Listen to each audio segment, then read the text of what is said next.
शांति।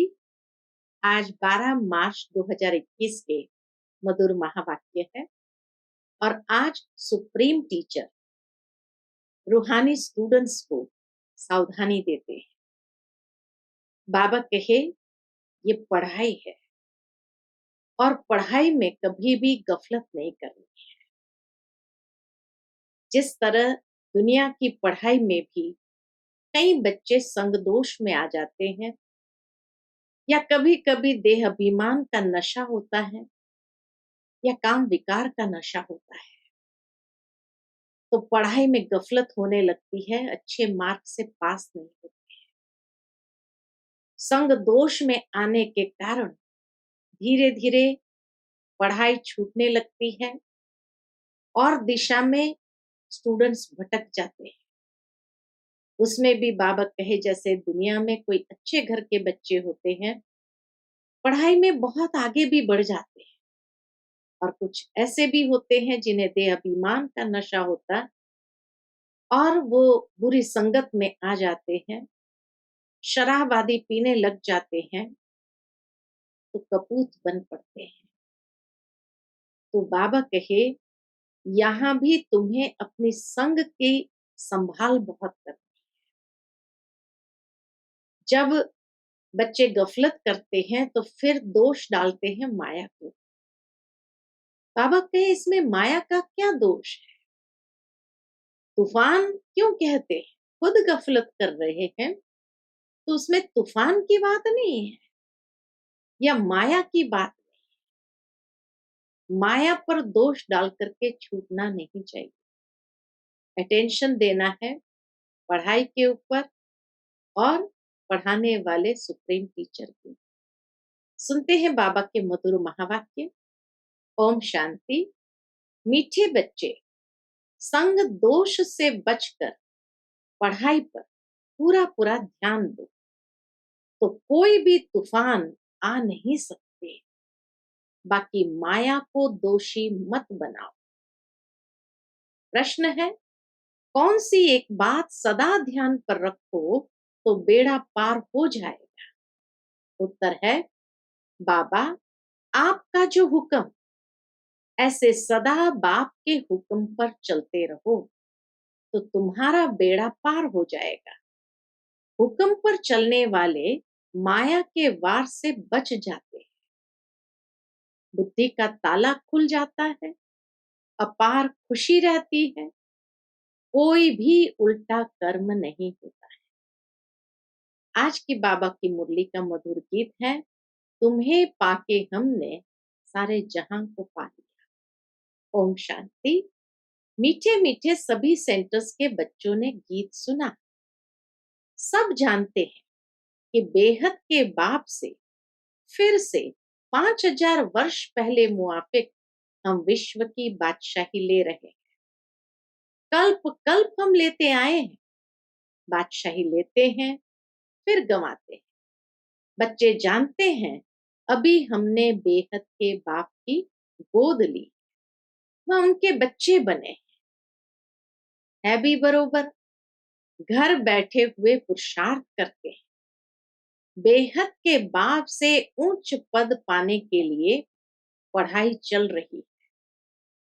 तुम जानते हो ज्ञान सागर पतित पावन सर्व का सदगति दाता शिव बाबा ही हमारा बाप भी है, टीचर भी है और सतगुरु भी है। उनसे हम वर्षा लेते हैं तो उसमें कितना पुरुषार्थ करना चाहिए।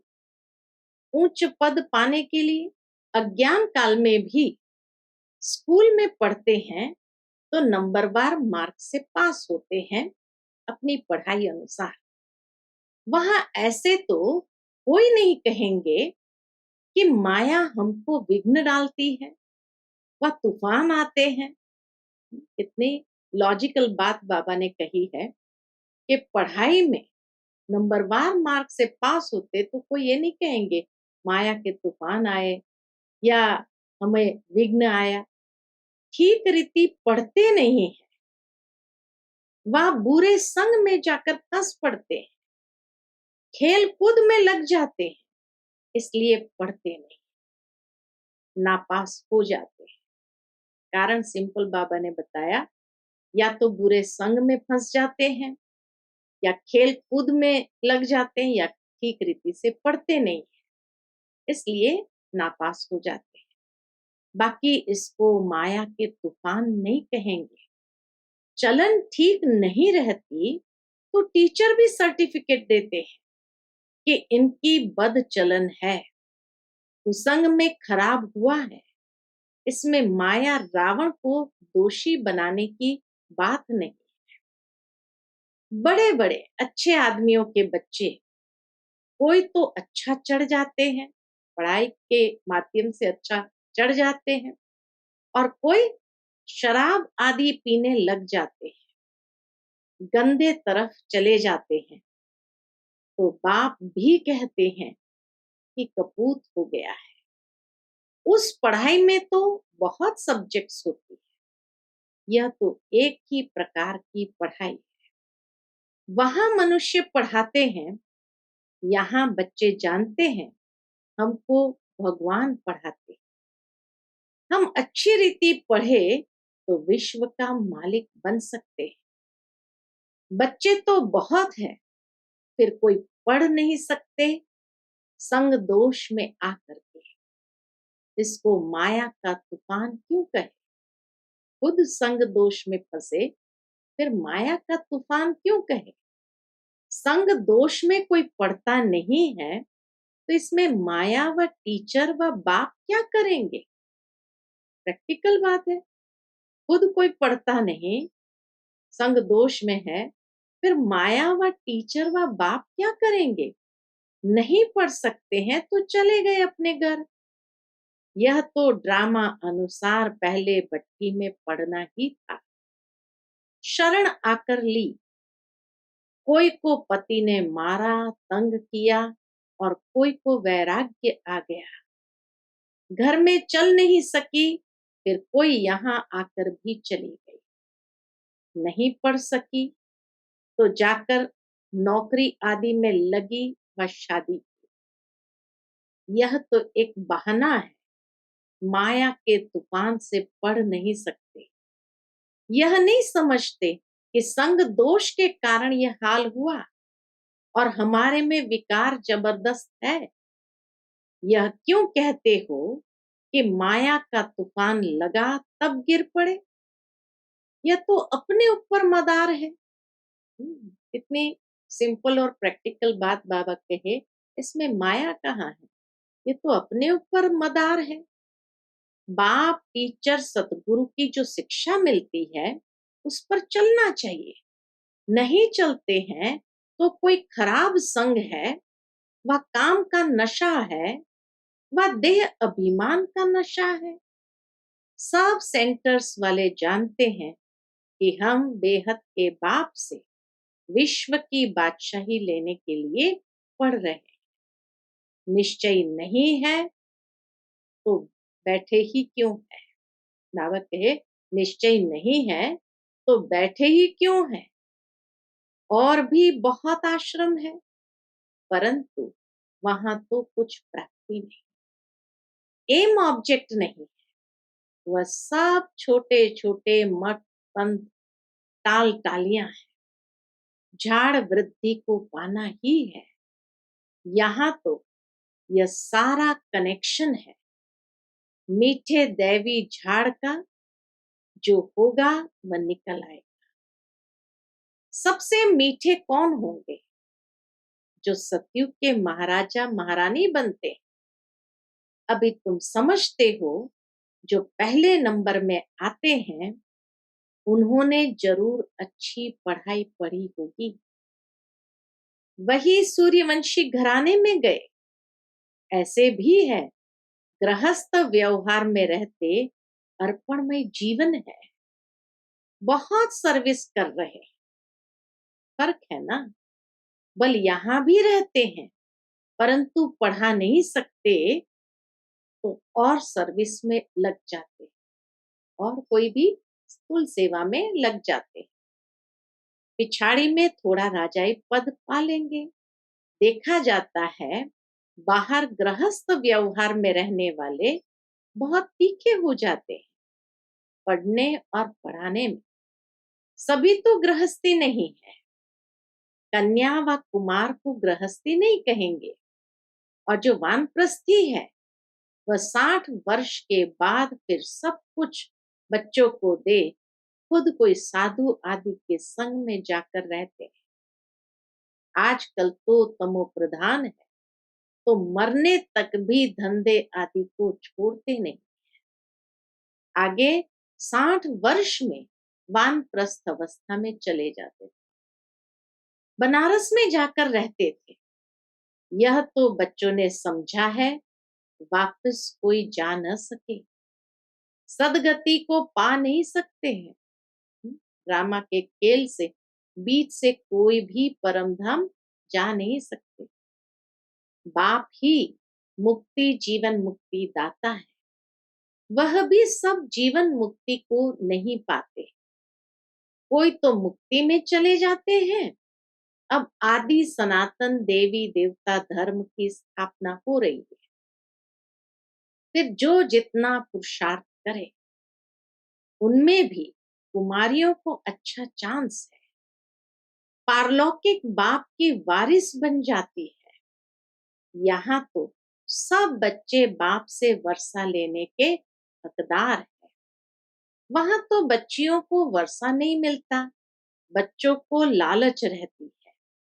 बल ऐसे भी है जो समझते हैं कि ये भी वर्षा मिलेगा, वो भी लेवे, उनको क्यों छोड़े। दोनों तरफ पढ़ते हैं। ऐसे किस्म किस्म के हैं। अब यह तो समझते हैं, अच्छा जो पढ़ते हैं वह अच्छा पद पा लेते हैं, प्रजा में बहुत शाहूकार बन जाते हैं। यहाँ रहने वालों को अंदर ही रहना पड़ता है। दास दासियां बन जाते हैं। फिर त्रेता के अंत में 3 4 5 जन्म करके राजाई पद मिलेगा। उनसे तो वह शाहूकार अच्छे हैं जो सतयुग से लेकर उन्हों की शाहूकारी कायम रहती है। गृहस्थ व्यवहार में रहकर शाहूकारी पद क्यों नहीं लेना चाहिए। कोशिश करते हैं हम राजाई पद पावे, परंतु अगर खिसक पड़ते हैं तो प्रजा में अच्छा पद पाने का पुरुषार्थ करना चाहिए। वह भी तो ऊंच पद हुआ ना। अच्छी शाहूकारी वाले गृहस्थ में प्रजा में भी चले गए तो भी बाबा कहे वो अच्छा पद हुआ ना। यहाँ रहने वालों से बाहर रहने वाले बहुत ऊंचा पद पा सकते हैं। सारा मदार पुरुषार्थ पर है। पुरुषार्थ कभी छिप नहीं सकता। प्रजा में जो बड़े ते बड़ा शाहूकार बनेगा वह भी छिपा नहीं रहेगा। ऐसे नहीं कि बाहर वालों को कोई कम पद मिलता है। पिछाड़ी में राजाई पद पाना अच्छा व प्रजा में शुरू से लेकर ऊंच पद पाना अच्छा। गृहस्थ व्यवहार में रहने वालों को इतने माया के तूफान नहीं आते। बाबा कहे गृहस्थ व्यवहार में रहने वालों को इतने माया के तूफान नहीं आते। यहाँ वालों को तूफान बहुत आते। हिम्मत करते हैं हम शिव बाबा की शरण में बैठे हैं, परंतु संग दोष में पड़ते नहीं। पिछाड़ी में सब मालूम पड़ जाता है। साक्षात्कार होगा, कौन क्या पद पाएंगे। नंबरवार पढ़ते हैं ना। कोई तो सेंटर्स को आपे ही चलाते हैं। कहाँ तो सेंटर चलाने वाले से भी पढ़ने वाले तीखे हो जाते हैं। सारा पुरुषार्थ पर है। ऐसे नहीं कि माया के तूफान आते हैं, नहीं, अपनी चलन ठीक नहीं। आज घड़ी घड़ी बाबा कहे माया पर दोष नहीं डालो, अपनी चलन ठीक नहीं। है ना, खुद अपने पुरुषार्थ के लिए जिम्मेदारी लेनी है। अपनी चलन ठीक नहीं, श्रीमत पर नहीं चलते हैं। लौकिक में भी ऐसा होता है। टीचर व माँ बाप की मत पर नहीं चलते हैं, तुम तो ऐसे बाप के बच्चे बने हो जिनको कोई बाप ही नहीं। वहां तो बाहर में बहुत जाना पड़ता है। कई बच्चे संग दोष में पड़ते हैं, कई बच्चे संग दोष में फंस पड़ते हैं तो नापास हो जाते हैं। ऐसे क्यों कहेंगे माया के तूफान आते हैं? यह अपनी मूर्खता है। बुरे संग में हम खुद फंसे तो बाबा कहिए अपनी मूर्खता है। डायरेक्शन पर नहीं चलते हैं, ऐसी चलन से नापास हो जाते हैं। बहुतों को लालच रहती है, कोई में क्रोध, कोई में चोरी की आदत। बाबा कहे बहुतों को लालच रहती है, कोई में क्रोध, कोई में चोरी की आदत। आखिर में मालूम तो पड़ जाता है, फलाने फलाने ऐसी ऐसी चलन के कारण चले गए।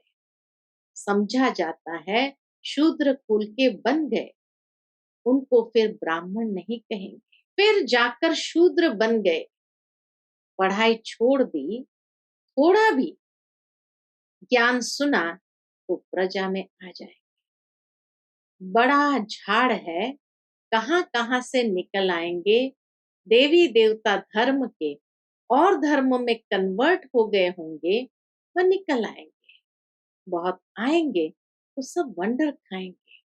और धर्म वाले भी मुक्ति का वर्षा तो ले सकते हैं ना, यहाँ कोई भी आ सकते हैं। अपने घराने में ऊंच पद पाना होगा तो वह भी आकर लक्ष्य लेकर जाए। बाबा ने तुमको साक्षात्कार कराया था कि वह भी आकर लक्ष्य लेकर जाते हैं। ऐसे नहीं कि यहाँ रहकर ही लक्ष्य में रह सकेंगे। कोई भी धर्म वाला लक्ष्य ले सकता है। लक्ष्य मिलता है, कौन सा लक्ष्य मिलता है? बाप को याद करो, शांति धाम को याद करो और अपने धर्म में ऊंच पद पालेंगे। उनको जीवन मुक्ति तो मिलनी नहीं है, न वहां आएंगे। और धर्म वालों की बात है, उनको जीवन मुक्ति तो मिलनी नहीं है, न वहां आएंगे। दिल लगेगी नहीं। सच्ची दिल उन्हों की लगती है जो यहाँ के हैं, जो यहाँ के और धर्म में चले गए हैं, उनकी सच्ची दिल लगती है। पिछाड़ी में आत्माएं अपने बाप को तो जान जाएं। बहुत सेंटर्स पर ऐसे भी है जिनका पढ़ाई पर अटेंशन नहीं। बाबा सब कुछ जानता है कि बहुत ऐसे हैं सेंटर्स पर भी जिनका पढ़ाई पर अटेंशन नहीं। तो समझा जाता है ऊंच पद नहीं पा सकेंगे। निश्चय हो तो यह नहीं कह सकते कि फुर्सत नहीं, परंतु तकदीर में नहीं है तो कहते हैं फुर्सत नहीं है। मेन बात है, बाबा कहे तकदीर में नहीं है तो कहते फुर्सत नहीं। यह काम है, तकदीर में होगा तो दिन रात पुरुषार्थ करने लग पड़ेंगे। चलते चलते संग में भी खराब हो पड़ते। उसको ग्रहाचारी भी कह सकते हैं। बृहस्पति की दशा बदलकर मंगल की दशा हो पड़ती, शायद आगे चलकर उतर जाए। बाबा यही शुभ भावना रखते हैं उन बच्चों के लिए भी कि बृहस्पति की दशा से मंगल की दशा में चले गए, संग दोष में आ गए तो शायद आगे चलकर उतर जाए। कोई के लिए बाबा कहते हैं राहु की दशा बैठी है, भगवान का भी नहीं मानते, श्रीमत पर भी नहीं चलते, समझते हैं यह ब्रह्मा कहते हैं। ऐसे को कहेंगे संग दोष में फंसे वो मंगल की दशा में गए। और जो श्रीमत को नहीं मानते, जो ब्रह्मा बाबा को नहीं मानते, उसके ऊपर कहेंगे राहु की दशा है। बच्चों को यह नहीं पता पड़ता कि कौन है जो डायरेक्शन देते हैं। देह अभिमान होने के कारण साकार के लिए समझ लेते हैं। देही अभिमानी हो तो समझे कि शिव बाबा जो भी कहते हैं वह हमें करना है। तो इसका मतलब राहु की दशा मतलब जिसके अंदर देह अभिमान का नशा आ जाता है, उसके लिए बाबा कहे देही अभिमानी जरूर बनना पड़े। देही अभिमानी हो तो समझे कि शिव बाबा जो भी कहते हैं वह हमें करना है। रिस्पॉन्सिबिलिटी शिव बाबा पर है, शिव बाबा की मत पर तो चलना चाहिए ना। देह अभिमान में आने से शिव बाबा को भूल जाते हैं, फिर शिव बाबा रिस्पॉन्सिबल नहीं रह सकता। फिर बाबा कहे शिव बाबा रिस्पॉन्सिबल नहीं रह सकता। इसके लिए जो देह अभिमान में आ गए और शिव बाबा को भूल जाते, फिर शिव बाबा रिस्पॉन्सिबल नहीं रह सकते।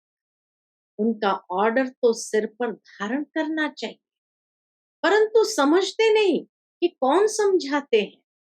सो भी और तो कोई ऑर्डर नहीं करते। बाबा के सो भी और तो कोई ऑर्डर नहीं करते, सिर्फ बाप कहते हैं मैं तुमको श्रीमत देता, एक तो मुझे याद करो और जो ज्ञान मैं सुनाता हूं वह धारण करो और कराओ, बस यही धंधा करो। अच्छा बाबा जो हुक्म, कई बच्चे इतने आज्ञाकारी, अच्छा बाबा जो हुक्म, राजाओं के आगे जो रहते हैं वो ऐसे कहते हैं जो हुक्म, वह राजाएं हुक्म करते थे, ये शिव बाबा का हुक्म है। घड़ी घड़ी कहना चाहिए जो हुक्म शिव बाबा, तो तुमको खुशी भी रहेगी। समझेंगे शिव बाबा हुक्म देते हैं तो खुशी भी रहेगी, याद रहेगी शिव बाबा की, तो बुद्धि का ताला खुल जाएगा। शिव बाबा कहते हैं यह प्रैक्टिस पड़ जानी चाहिए तो बेड़ा पार हो जाए, परंतु यही डिफिकल्टी है, घड़ी घड़ी भूल जाते हैं। ऐसे क्यों कहना चाहिए कि माया भुलाती है, हम भूल जाते हैं इसलिए उल्टे काम होते रहते हैं।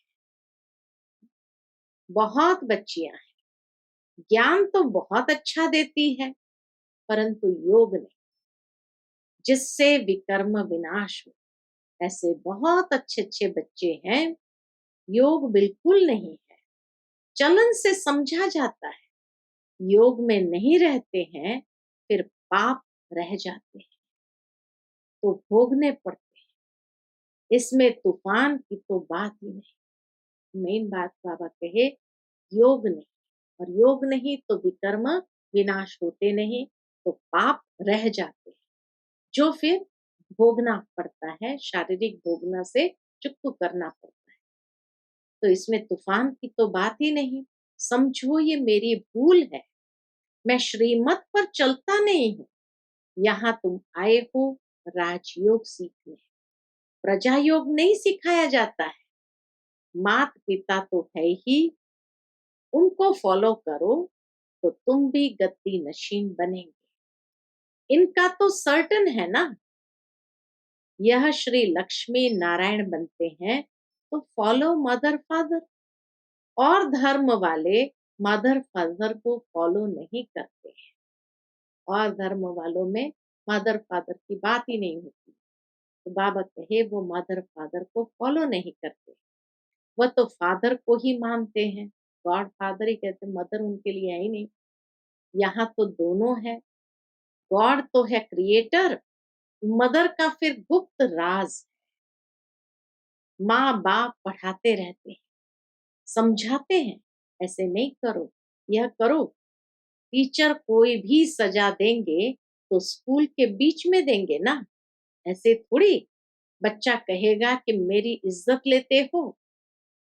बाप 5-6 बच्चों के आगे थप्पड़ मारेगा तो ऐसे बच्चा थोड़ी कहेगा कि 5-6 के आगे क्यों लगाया। नहीं, यहाँ तो बच्चों को शिक्षा दी जाती है, फिर भी नहीं चल सकते हैं तो अच्छा गृहस्थ व्यवहार में रहते फिर पुरुषार्थ करो। अगर यहाँ बैठे देश सर्विस की तो जो कुछ भी थोड़ा होगा वह भी खत्म हो जाएगा। नहीं पढ़ना है तो छोड़ दो, बस हम चल नहीं सकते, ग्लानि क्यों करनी चाहिए? बाप की ग्लानि क्यों करनी चाहिए? ढेर बच्चे, कोई पढ़ेंगे, कोई छोड़ देंगे, हर एक को अपनी पढ़ाई में मस्त रहना चाहिए।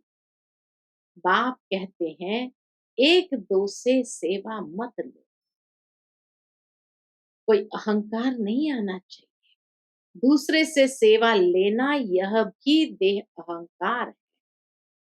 बाबा को समझाना तो पड़े ना, नहीं तो जब ट्रिब्यूनल बैठेंगी तब कहेंगे हमको पता थोड़ी था कायदे कानून का, इसलिए बाप समझा देते हैं, फिर साक्षात्कार कराए सजा देंगे। बिगर प्रूफ सजा थोड़ी मिल सकती है। अच्छा समझाते तो बहुत है, कल्प पहले मुआफिक हर एक की तकदीर देखी जाती। कई सर्विस कर अपनी जीवन हीरे जैसी बनाते हैं, कई हैं जो तकदीर को लकीर लगा देते हैं। कई हैं जो तकदीर अपनी हीरे जैसी बना देते और कई तकदीर को लकीर लगा देते। अच्छा, मीठे मीठे सिकिलते बच्चों प्रति माँ पिता बाप दादा का याद प्यार और गुड मॉर्निंग। रूहानी बाप की रूहानी बच्चों को नमस्ते। हम सब रूहानी बच्चों की रूहानी माता पिता बाप दादा को याद प्यार गुड मॉर्निंग और नमस्ते। नमस्ते, शुक्रिया बाबा, शुक्रिया। आज की मुरली से धारणा के लिए मुख्य सार है। पहली पॉइंट, बाप टीचर सतगुरु द्वारा जो शिक्षाएं मिलती है उन पर चलना है। माया को दोष न देकर अपनी कमियों की जांच कर उन्हें निकालना है। दूसरी पॉइंट, अहंकार का त्याग कर अपनी पढ़ाई में मस्त रहना है। कभी दूसरों से सेवा नहीं लेनी है। संग दोष से बहुत बहुत संभाल कर लेनी है। आज का बाबा का मीठा वरदान, निश्चय के आधार पर सदा एक रस अचल स्थिति में स्थित रहने वाले निश्चिंत भव। निश्चय के आधार पर सदा एक रस अचल स्थिति में स्थित रहने वाले निश्चिंत भव। निश्चय बुद्धि की निशानी है ही सदा निश्चिंत। वह किसी भी बात में डगमग नहीं हो सकते, सदा अचल रहेंगे, इसलिए कुछ भी हो सोचो नहीं। क्या क्यों में कभी नहीं जाओ, त्रिकालदर्शी बन निश्चिंत रहो, क्योंकि हर कदम में कल्याण है। जब कल्याणकारी बाप का हाथ पकड़ा है तो वह अकल्याण को भी कल्याण में बदल देगा, इसलिए सदा निश्चिंत। आज का स्लोगन है, जो सदा स्नेही है वह हर कार्य में स्वतः सहयोगी बनते हैं। जो सदा स्नेही है वह हर कार्य में स्वतः सहयोगी बनते हैं। अच्छा, Om Shanti. To watch Peace of Mind channel videos on YouTube, subscribe us on youtube.com/tvpeaceofmind. Just a click for a peaceful life.